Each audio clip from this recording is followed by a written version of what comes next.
We are a very peaceful people. Effrun-Otor Kingdom is a very peace-loving kingdom. We have the zero tolerance to indiscipline. We don't encourage Jagundizing in this kingdom. Because we are small,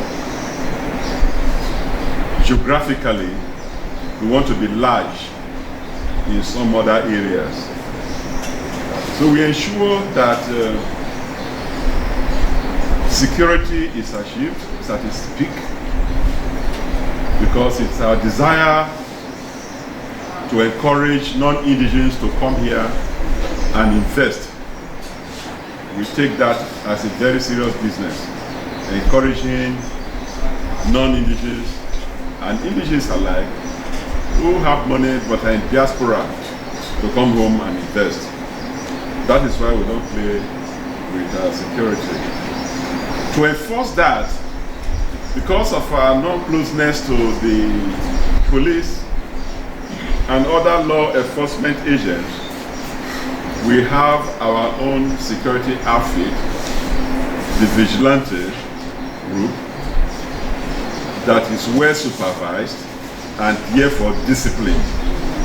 They are our local policemen, while the state government and federal government are bickering over the need to have state police. We have our own kingdom police. We don't need approval for that.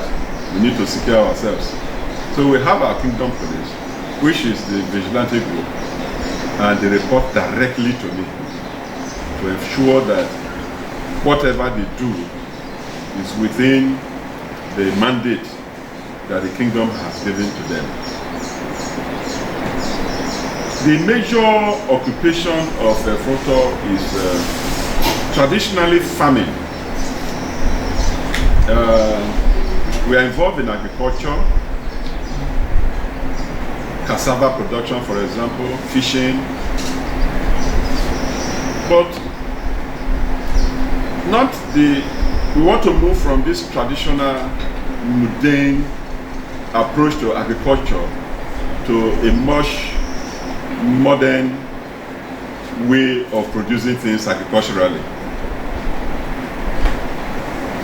So we are requesting that the state government and other agencies of government like the SUPADEC, like NDDC, should come and interact with us to see how the agricultural business of Effrun-Otor can be moved to the next level.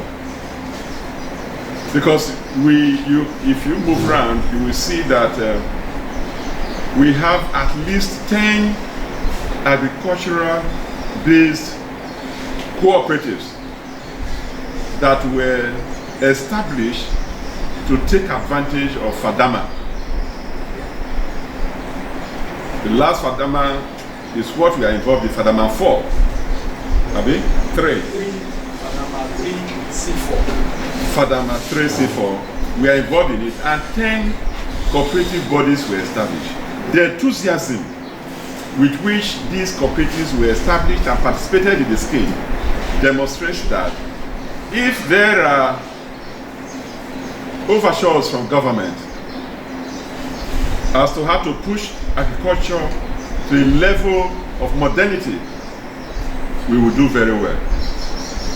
We will do very well because our land is fertile. Today, because of our encouragement, a non-indigenous established a fishing project here, which is about the biggest privately owned fish farm in Delta State today. Yes. Beyond that, the indigenous are also involved in such productive enterprises. Behind this palace is my farm. The idea is if the king can farm, it means that everybody can farm. So it's like a pilot scheme It's like walking the talk. It's not just encouraging people, go and farm, go and farm, go and farm. Somebody can wake up one day, farm good well, now you don't farm. So I farm. The gari I eat, I don't buy. We do what we call urugare. Urugare means that I have the land, but you have the power to do the farm. So you do the farm. You take 2/3 of the proceeds, I take 1/3. Okay? I don't buy big pepper. I don't buy. There are so many things we can actually do. Something happened in Nasarawa, in one of these states in the north, and we are all crying because of onions. And on Facebook, you see people not joking. I'm a beautiful girl. Here is onions. If you have to choose as a man, which one will you choose? Onions or the girl?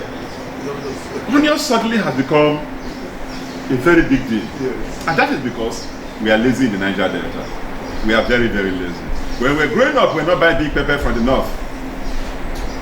Every compound used to have pepper. When you want to cook, you go and pluck. We have large farms for the small pepper. We harvest, we dry them, put them there. We don't buy. Now you go through the villages and look for okra. I look for starch here, I don't see starch because people are becoming lazy. So we are lazy. We need to be encouraged beyond the level of present day participation in agriculture. Yeah, so that's for that. The business potential. Because we have a commanding environment, an environment that encourages non-natives to come in, we can say that Effrun-Otor is an industrial haven. Because of our peculiar positioning, and because of our natural endowment, we are blessed with oil and gas. So the major area of investment we want to sell out to the public is oil and gas. And as a matter of fact, is predominant, very predominant gas. As oil is wearing off, gas is coming up. It means that Effrun-Otor is the place to be. Yeah.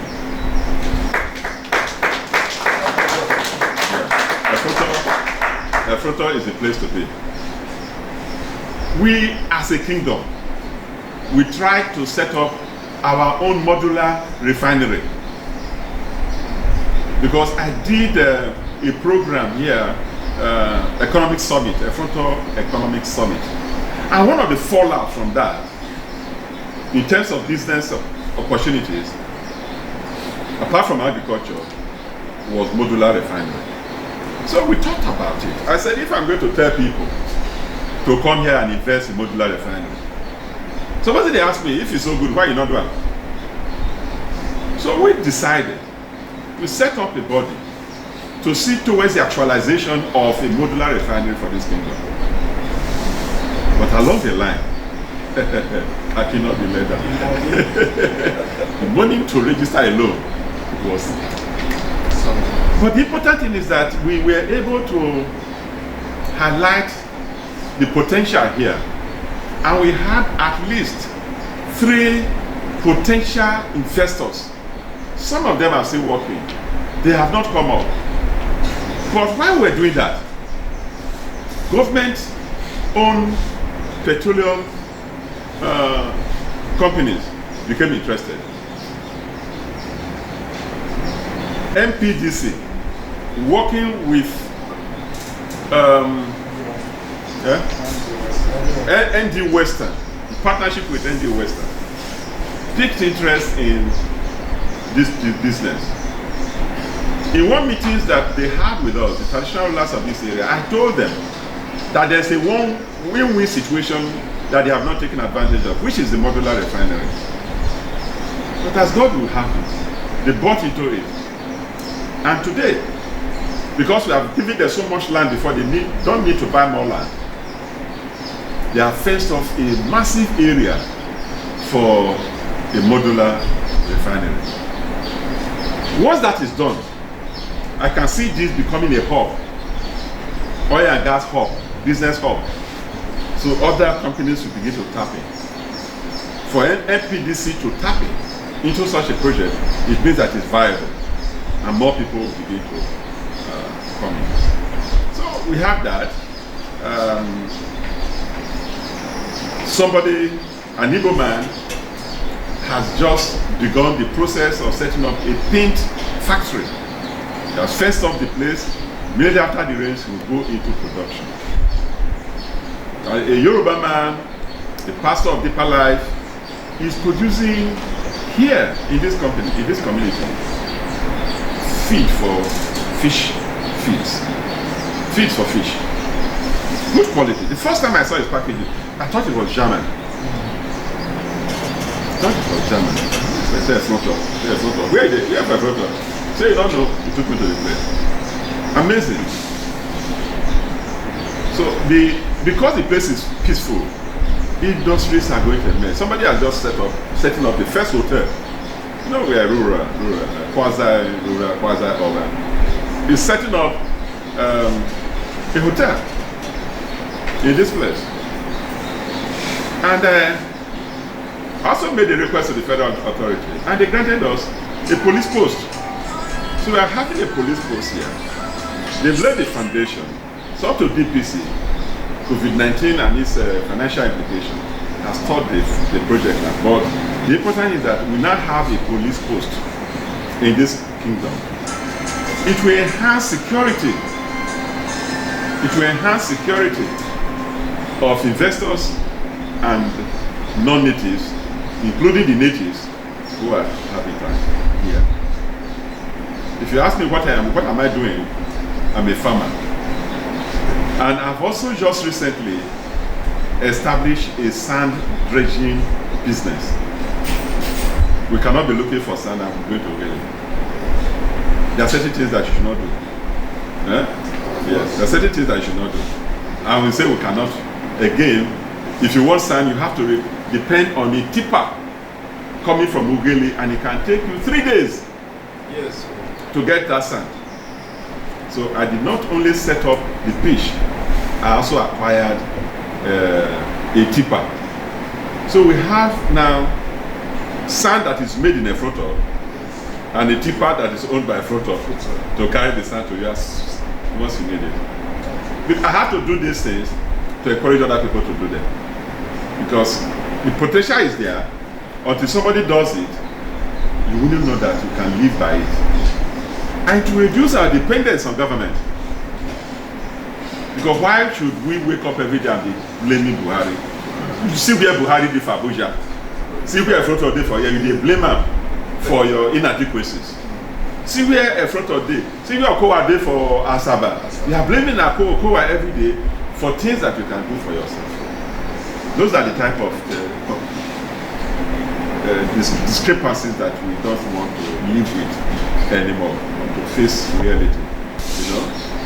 So those kind of capital intensive projects that we cannot handle, we pass on to government. Those small things that we can do for ourselves, we want to encourage ourselves to do them. And how do you do that? Provide a peaceful environment, a secured environment for people who wish to invest. I want to welcome you to a photo kingdom again. Thank you very much. Well, it's a very simple system of administration. It's monarchical. That's why I'm sitting here. It's a monarchical system of government. And if you see the monarchy at the apex, these are the people that are next to the king. It's whatever they tell me that I do. Why do you see them so? Yes, so I govern this kingdom with my chiefs.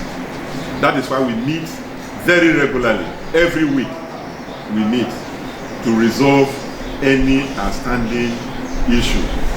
That's how we operate.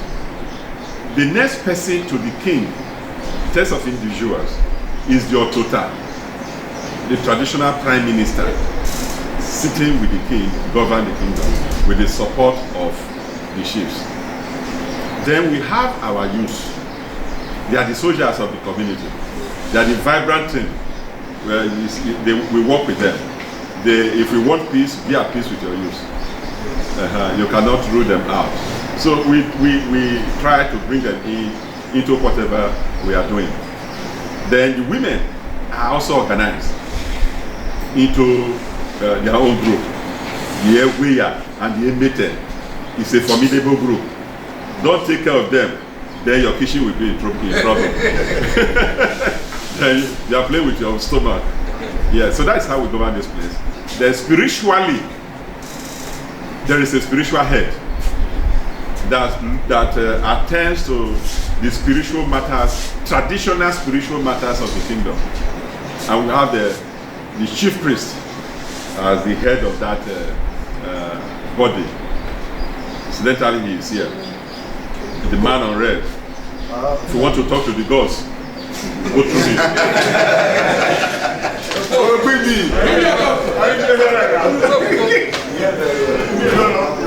The discussing, it intervenes between us and our gods. But when we want to speak to only one God, then we have the pastors. We have, as small as the kingdom is, if you traverse it, we have over 13 churches. If they say I should attend all their harvest, I will come and meet you for that.